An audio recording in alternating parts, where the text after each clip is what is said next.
कहानी में पहली ही रात राहुल की पत्नी, जिसे वो 10 सालों से जानता है, उसे बताती है कि वो प्रेग्नेंट है। राहुल को यह सुन शौक लगता है। यह कहानी एक सस्पेंस लव स्टोरी होने के साथ इमोशनल स्टोरी और मोरल स्टोरी भी है। मेरा नाम राहुल है। आज मैं आपको अपनी कहानी बताने वाला हूँ। मैं करीब 10 साल से एक लड़की को प्यार करता हूँ, निधि को। निधि मेरे घर के पड़ोस में ही रहती है। मुझे उससे पहली नज़र में ही प्यार हो गया था। वो मेरे उस समय का प्यार है जब मैं यह भी नहीं जानता था कि प्यार होता क्या है। मेरा कपड़े का बिजनेस है, काफ़ी अच्छा है। मेरी और कोई भी इच्छा नहीं है सिवाय निधि को अपनी ज़िंदगी में लाने के लिए। हम दोनों अभी तो बहुत अच्छे दोस्त हैं। निधि मुझसे सारी बातें शेयर करती है। अभी तक मैंने उसे प्यार का इजहार नहीं किया है।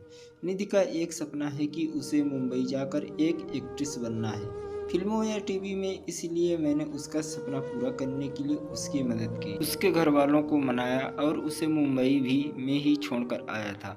निधि के पापा उसके बचपन में ही चल बसे थे। उसकी मम्मी के साथ वो अपने मामा के यहाँ रहती है। निधि को उस समय बहुत शौक लगता था। कुछ दिनों तक वो बोल भी नहीं रही थी, मामा को पापा कह रही थी। उस समय से उनका परिवार निकल। अब मैं चाहता हूँ कि निधि अपना यह सपना पूरा करे, इसलिए मैं भी उसकी मदद कर रहा हूँ। लेकिन शायद उतना आसान भी नहीं था। निधि 3 सालों से मुंबई में है। मैं उससे बात करता रहता हूँ, कभी कभी मिल भी आता हूँ। मेरे दोस्त मुझे कहते हैं कि मैं निधि को प्रपोज कर दूँ।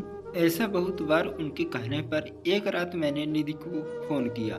निधि को फ़ोन किया तो उसने वहाँ से कहा, राहुल कहाँ हो तुम? मैंने कहा, निधि मैं राहुल अभी घर पर हूँ। वो बोली, घर? मुझे यहाँ एयरपोर्ट पर छोड़ दिया। मुझे कुछ समझ नहीं आया। मैंने बोला, निधि मैं राहुल। वो फिर बोली, हाँ बोलो। मैंने बोला कि मुझे तुम्हें कुछ कहना है।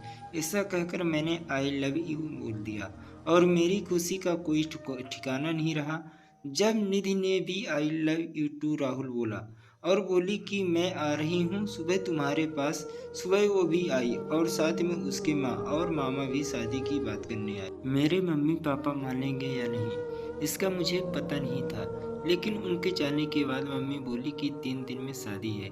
मैंने बोला, इतनी जल्दी? मम्मी का मुंह थोड़ा उतरा हुआ था। वो बोली, यह सब तुम्हें पहले सोचना था, अब तो जल्दी करना पड़ेगा ना। मुझे घर वालों का रिएक्शन समझ नहीं आ रहा था, लेकिन मैं इस बात से ज़्यादा खुश था कि मेरी शादी निधि से हो रही है। जल्दी में क्यों हो रही है इसका मुझे पता नहीं था, लेकिन मैंने मना नहीं किया। शादी को अभी 3 दिन थे। मुझे निधि की आंखों में अलग सा प्यार दिखाई दे रहा था। ऐसा मैंने पहले नहीं देखा था। हमारी शादी हो गई। शादी की पहली रात सुहाग रात। मुझे यकीन ही नहीं हो रहा था कि यह सब सच है। निधि बिस्तर पर थी। मेरे कमरे का दरवाज़ा लगाते ही वो उठकर मेरे पास आई। निधि ने आकर मुझसे कहा, तुम्हें किसी ने कुछ बताया तो नहीं? मैंने कहा, क्या? निधि बोली, मैंने ही मना किया था कि तुम्हें नहीं बताएं। मैं खुद तुम्हें आज बताना चाहती थी। और फिर उसने जो बताया वो सुनकर मेरे सर पर आसमान गिर गया। वो बोली कि वो प्रेग्नेंट है और बच्चा मेरा है।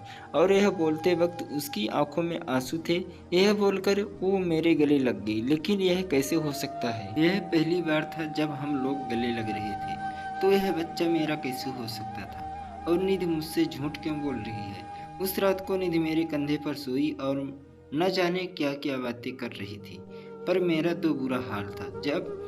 अब मुझे समझ आया कि यह शादी इतनी जल्दी में क्यों की गई, क्योंकि निधि ने सभी को यह बताया कि यह बच्चा मेरा है। इसलिए घर वालों ने शादी के लिए इतनी जल्दी में हाँ कहा। मेरा प्यार निधि के लिए बहुत था। अब मुझे ऐसा लग रहा था कि मैं बेवकूफ़ बन गया। पर निधि जब भी यह बोलती उसकी आंखों में सच्चाई ही रहती। बार बार यह भी कहती कि वो मुझसे बहुत प्यार करती है और वो खुश भी बहुत थी। मैंने यह सब 2 महीने तक देखा। इस दौरान मेरे मन में न जाने क्या क्या चल रहा था। फिर एक रात मैंने निधि को कहा कि निधि यह सब क्या है? यह बच्चा किसका है? वो बोली, राहुल क्या मजाक कर रहे हो? मैंने बोला, निधि तुम मुझे सच बता दो, मैं तुमसे प्यार करता हूँ। यह बच्चा किसका है? मैं इस बच्चे को अपना लूँगा। वो रोने लगी, बोली, क्या बोल रहे हो? तुम मुझे ऐसा समझते हो? क्या कहना चाहते हो? यह तुम्हारा नहीं है। उस रात मेरे सब्र का बांध टूट गया। मैंने निधि को घर से जाने को कह दिया। निधि उसी समय अपने घर रोती हुई चली गई। हमारे घरों में यह बात पता चल गई थी। निधि मेरे प्यार का फ़ायदा उठा रही थी। फिर एक दिन जब निधि अपने घरवालों के साथ डॉक्टर के पास गई थी, तब एक औरत 55 साल की निधि का पता पूछने मेरी दुकान पर आई। मैंने बोला वो उसका घर है, पर अभी वो है नहीं। मैंने उससे पूछा आपको क्या काम है? वो बोली कि मैं निधि उस रात एयरपोर्ट से उस दुर्घटना के बाद अचानक चली गई।